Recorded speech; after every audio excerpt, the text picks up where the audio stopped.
Hari ini kita bahas lanjutan minggu yang lalu tentang basis data tersebar.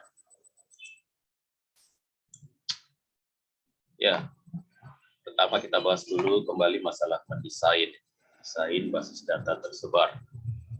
Jadi mendesain basis data itu bisa kita desainkan. Biasanya kita mendesainnya pada sebuah komputer ya, letak basis datanya di satu tempat. Nah, biasanya kita mendesainnya itu pakai normalisasi atau pakai IRD. Nah, kalau basis data tersebar ada beberapa aspek yang perlu kita lihat gitu di dalam mendesainnya. Karena bisa jadi yang dibuat tersebar itu hanya database-nya ya, hanya DBMS-nya, atau bisa jadi juga beserta dengan aplikasinya pun dibuat tersebar. Gitu. Ya. Karena ada aplikasi yang biasanya diletakkan di masing-masing client ya, pada sistem. Client server itu kan aplikasinya letaknya di sisi client-nya ya. Kalau web itu kan misalkan di browser-nya. Tapi ada juga yang aplikasinya mungkin mau diletakkan di server juga. Nah, itu apakah aplikasinya akan dibuat dengan sistem tersebar atau hanya database-nya saja. Jadi ada beberapa aspek yang bisa kita lihat. Nah, semua aspek itu biasanya ditinjau dari 3 sisi. Yang pertama dari level sharing-nya, ya. Yang kedua dari level aksesnya, yang ketiga dari level pengetahuan. Kalau sharing mulai dari tidak ada yang di-sharing, tadi ya, atau mungkin hanya datanya yang di-sharing, atau data dan program yang di-sharing, nama ini database. Kalau dari segi cara mengakses atau pola mengakses, ya mungkin tidak ada sama sekali yang diakses, ya. yang statik ya, diakses hanya secara statik, atau diakses hanya bisa secara dinamik. Kalau statik berarti yang diakses itu saja, atau secara dinamik bisa yang diakses itu berubah-ubah. Yang kedua bisa juga dari segi level pengetahuan. Nah, apakah tidak ada level pengetahuan yang bisa digunakan, atau hanya sebagian, atau komplit penuh. Itu aspek yang harus diperhatikan saat kita mendesain yang kaitannya dengan basis data tersebar. Ya, ini dia tadi, no sharing, atau ada data sharing, atau dengan programnya. Ya, kalau yang akses mungkin statik, mungkin di dinamik ya. Kemudian tadi dari segi level pengetahuan mungkin mulai dari hanya sebagian di sini hanya sebagian pengetahuan user yang bisa diketahui, atau bisa full komplit gitu ya. Jadi kayaknya yang pengetahuan itu kaitannya ke user. Oke. Nah, ketika kita mendesain sistem basis data tersebar, biasa topik utama itu yang dilihat itu ini. Kalau sudah tersebar kan akan banyak yang mengakses, akan dilihat ininya bagaimana, query-nya bagaimana, bagaimana mengontrol concurrency-nya, apakah nanti ada deadlock, mekanisme deadlock-nya seperti apa ya. Deadlock itu membuat sebuah objek jadi nggak bisa diakses sama sekali. Nah, itu disebut dengan di-lock. Nah, gimana caranya agar semuanya jangan sempat semua yang mau mengakses jadi terkunci, itu namanya deadlock. Ya. Bagaimana itu manajemen supaya tidak terjadi deadlock? Atau bagaimana memanajemen datanya ya, directory datanya. Nah, bagaimana agar reliability itu bisa tetap tercapai. Itu beberapa aspek di dalam mendesain database ya, kalau dilihat dari skema yang lain. Oke. Nah, kemudian merancang basis data tersebar itu juga bisa dibedakan, ada yang top down, ada yang bottom up. Kalau top down seperti ini ya, mulai dari requirement analysis ya, sampai nanti ditentukan ke ini ya, loketnya ya, dan lokasinya. Jadi ini seperti halnya kita merancang sistem ya, mulai dari yang dibutuhkan itu apa sih, sampai kita merancang konseptual desainnya, logical desainnya, sampai ke fisik, ya, sampai ke nanti kita pada akhirnya nanti kalau di kan kita menentu lokasinya di mana. Itu kalau dari top ke down. Nah, kalau dari bottom up, berarti kan dari bawah. Ini biasanya digunakan kalau basis data di setiap site, ya, di setiap lokasi itu sudah ada. Jadi kalau sudah ada, berarti bagaimana pendekatan? Nah, pendekatannya berarti kita ya berdasarkan lokal sistemnya, ya, lokal database kalau yang sudah ada tersebut, kita mulainya dari sana. Makanya disebut dari bottom, dari bawah, dari aspek yang sudah ada, atau dari physical design di sini. Nah, dari sini ya, dari lokal yang sudah ada, dari setiap set yang sudah ada itu, kita bagaimana kita mengintegrasikan naik ke atas, integrasikan dari satu database ke database yang sudah ada, itu disebut dengan bottom up. Oke, itu beberapa hal yang perlu diperhatikan saat kita merancang basis data tersebar.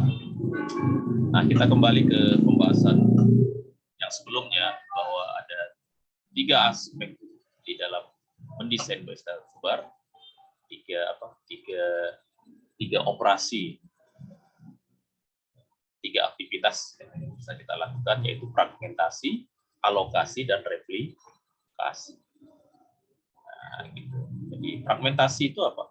Fragmentasi itu kita mendekomposisi table menjadi unit-unit yang lebih kecil. Jadi itu kan terjadi saat kita melakukan normalisasi. Jadi pada normalisasi,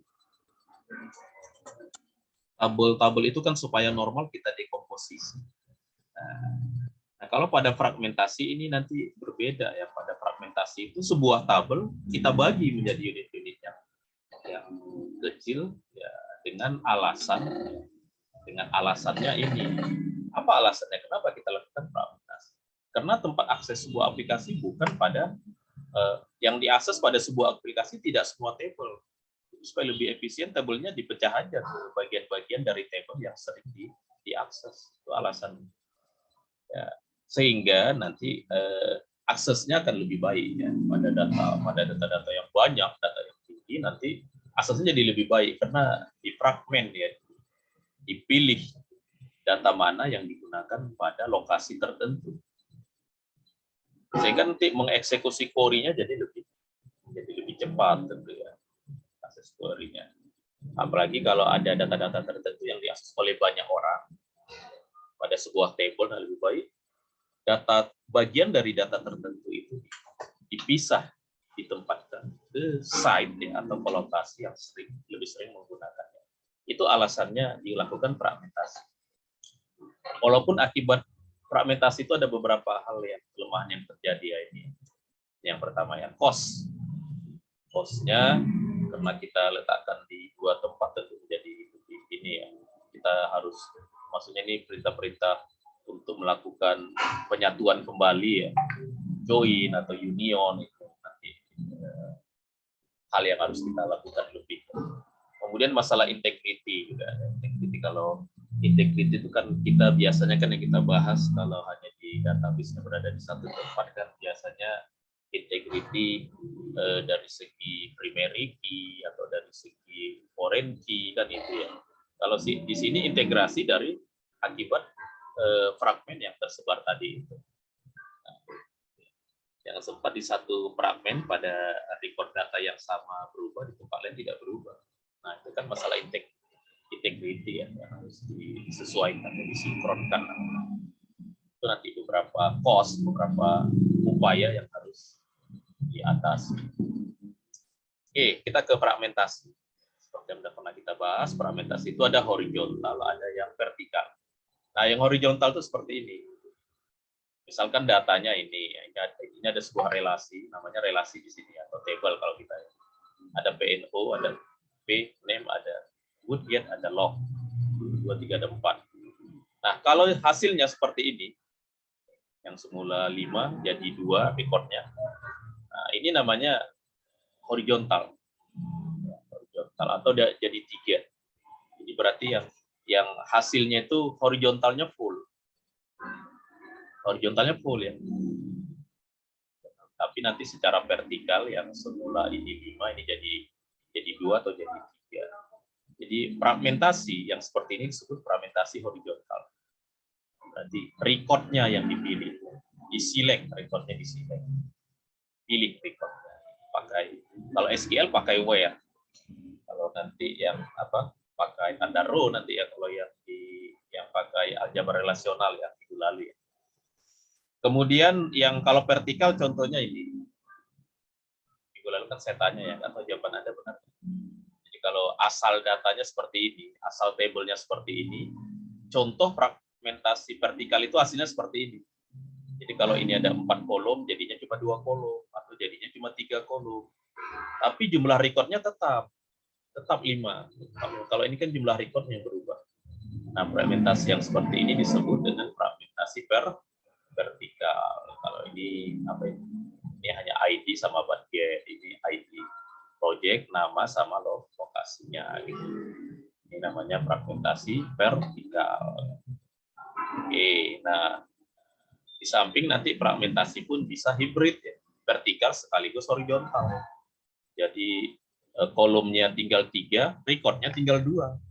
Kalau ini dibagi seperti ini, nah itu namanya hibrid ya, hibrid vertikal sekaligus horizontal. Nah, kemudian nanti ada namanya derajat fragmentasi. Jadi derajat fragmentasi itu nanti maksudnya adalah performance dari pelaksanaan query yang tergantung pada database mana nanti. Seberapa besar dari database tersebut hasil dari dipecah tadi ya akan kembali dikomposisi yang berasal dari beberapa alokasi yang berbeda. Nah, derajat fragmentasi ini bisa jadi 0 kalau tidak terfragmentasi sama sekali ya, karena bisa jadi ada sebuah table itu seluruhnya diletakkan di sebuah lokasi. Nah, dalam hal itu kan berarti 0 ya. Tapi ada juga yang derajat fragmentasi apakah berbentuk fragmentasi horizontal atau fragmentasi vertikal. Jadi prinsipnya di dalam fragmentasi ya seperti dinormalisasi. Ketika dilakukan integrasi dia harus kembali utuh. Ya.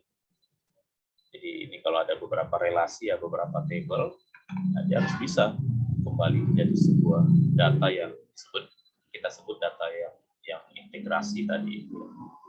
Nah, sehingga nanti harus ada perintah merekonstruksinya. Ya, kalau ada beberapa relasi kita hasilkan jadi R1, R2 yang kita pecah-pecah, kemudian kita tempatkan di lokasi-lokasi yang berbeda. Itu harus bisa direkonstruksi kembali. Ya. Jangan sempat terjadi disjoin. Ya. Disjoin itu kok jadinya nggak nyambung gitu data yang di lokasi yang satu lokasi ke lokasi lain, kalau datanya tidak terlihat berkaitan. Nah, kemudian setelah data kita fragmen ya tentu harus kita tempatkan ke setiap tempat dari lokasi sistem tersebar yang sudah kita rancang sebelumnya. Nah, itu namanya alokasi. Nah, di dalam alokasi ini ada 2. Mungkin kita tidak ada yang datanya yang sama, hasil dari fragmentasi itu mungkin tidak ada yang kita letakkan pada 2 tempat yang berbeda. Nah, itu namanya non-replicate. Nah, tetapi kalau ada yang sama itu namanya replikasi. Nah, replikasi ini pun ada 2. Ada yang full. Di semua site itu ada dia, tabel itu ada. Nah, itu namanya full replicate. Tapi kalau hanya beberapa bagian dari fragmen yang kita letakkan itu namanya partial replicate.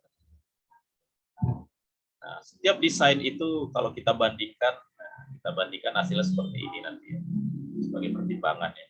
Bagaimana nanti kalau query-nya bagaimana, directory manajemennya bagaimana, concurrency control-nya bagaimana, reliability-nya ya, keterpercayaan datanya bagaimana, reality-nya bagaimana, datanya sesuai dengan teks.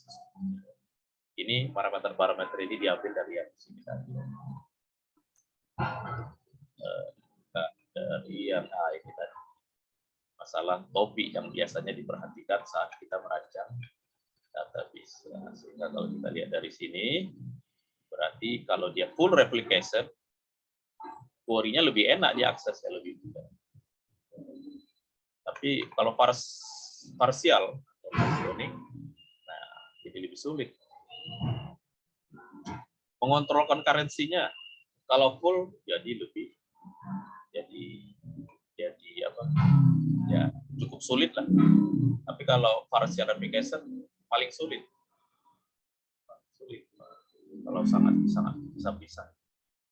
Kalau parsial lebih. Tapi kalau hanya sebagian dipakai situ jadi lebih mudah kalau hanya dibuat secara partisional. Ya, oke, itu yang pertama tentang ulasan tentang perancangan di basis data tersebar. Oke, kemudian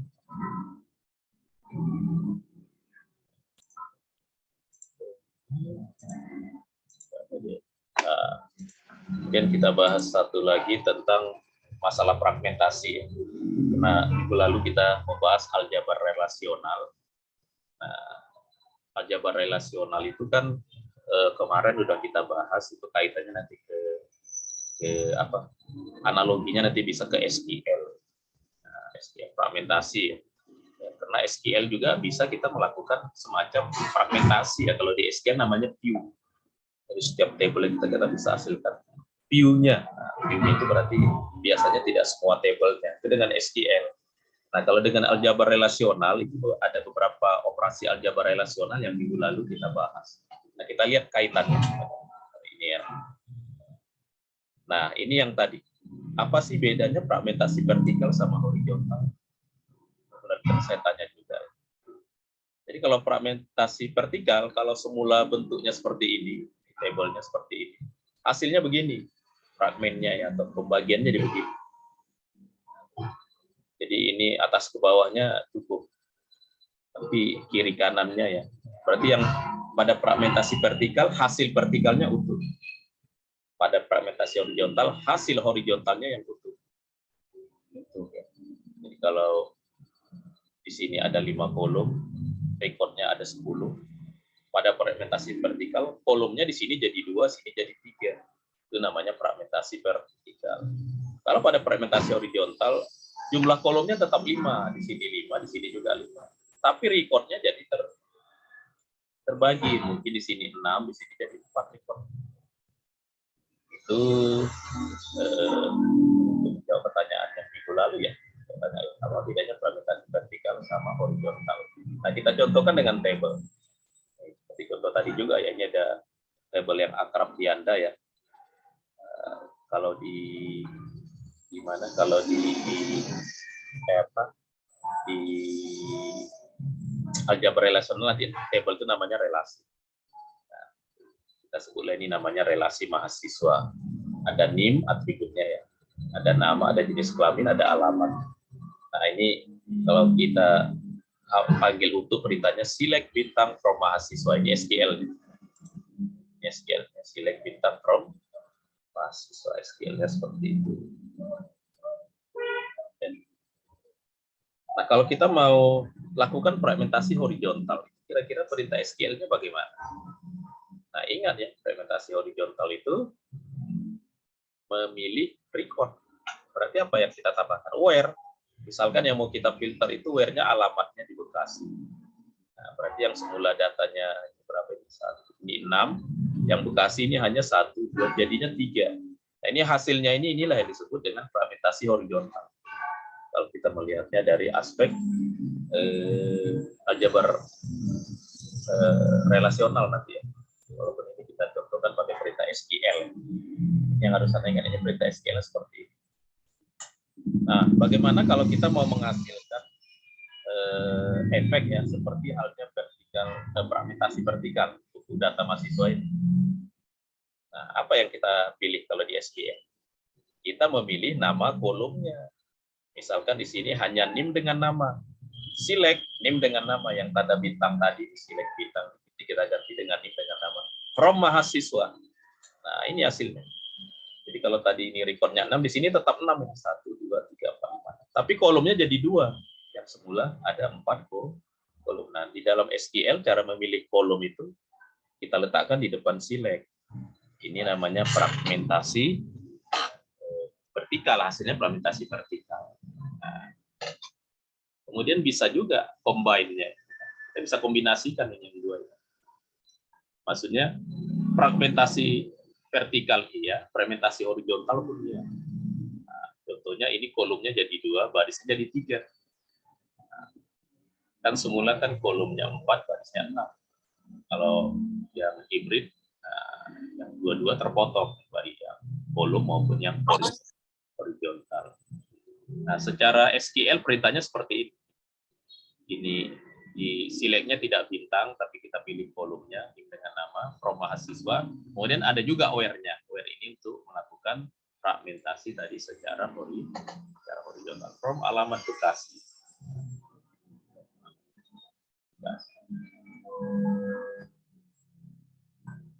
Ini contoh yang hibrid. Itu kalau SQL. Sekarang yang mau kita bahas kan yang secara aljabar relasional.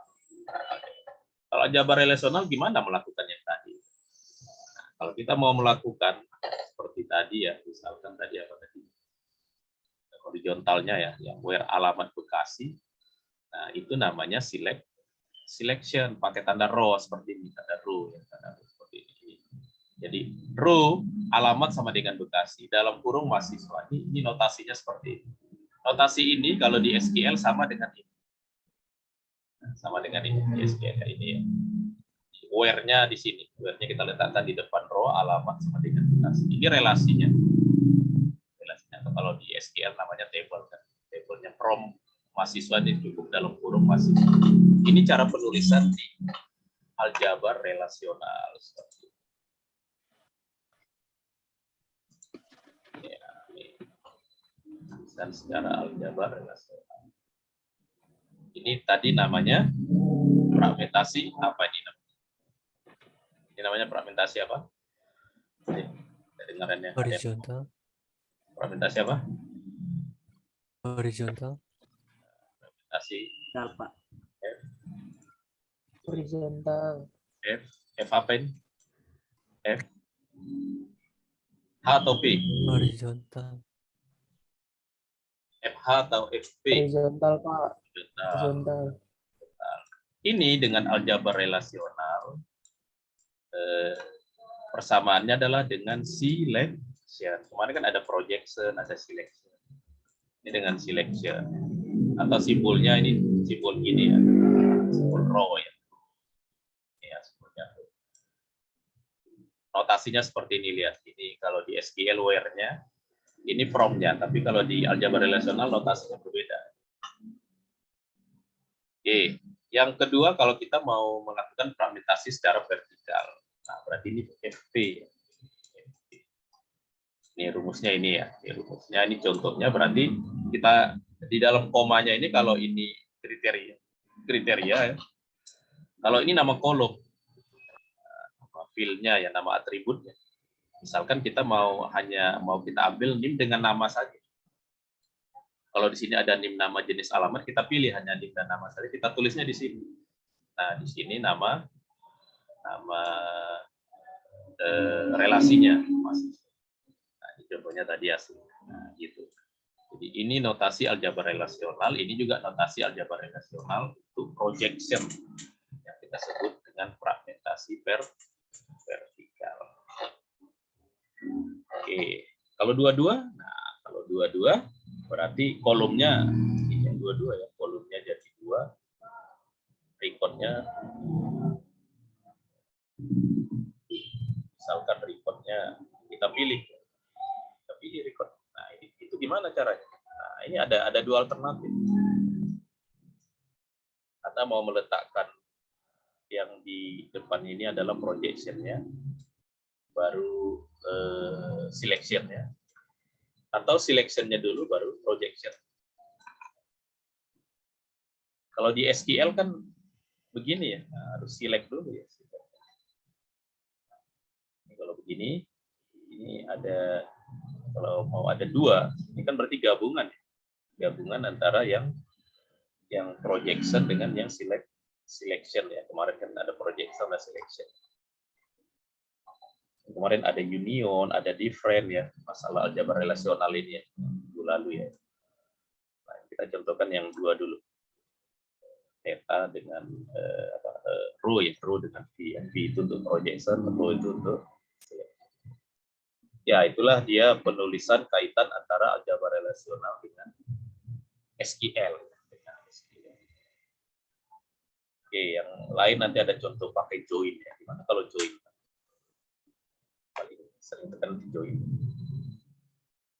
Oke, untuk yang ini dulu Anda saya beri tugas ini kerjakan nanti. Gimana bentuk aljabar relasional kalau pernyataan SQL-nya ini. Jadi ini sekedar menguji Anda dari SQL ke aljabar relasional. AR, aljabar relasional. Aljabar relasional ada aplikasinya ya. Gambar ini. Ya, nanti dia akan bentuk gambarnya seperti diagram tree nanti. Kalau ada beberapa buah, cara kita analisanya nanti. Ya, ini latihannya Anda kerjakan di pakai tulisan tangan. Satu lembar aja ini cukup ya, ini kan sederhana. Tulisan tangan, ada foto, ada upload ke Google Form seperti biasa. Sudah selesai. Oke. Ada pertanyaan? Kita itu yang kita bahas, ada pertanyaan? Silakan absen saya buka 5 menit. Absennya akan saya buka 5 menit saja. Tadi pagi kuliah yang hadir di Zoom 29, yang absen 35. 10 orang yang absen.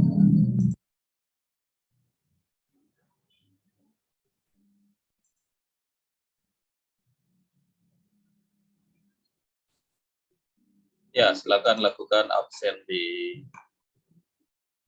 mana, di portal. Ya, baru saya buka di refresh ya. Buka.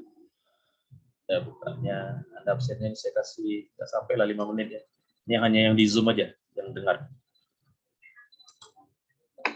Di Zoom saat ini 22. Nah,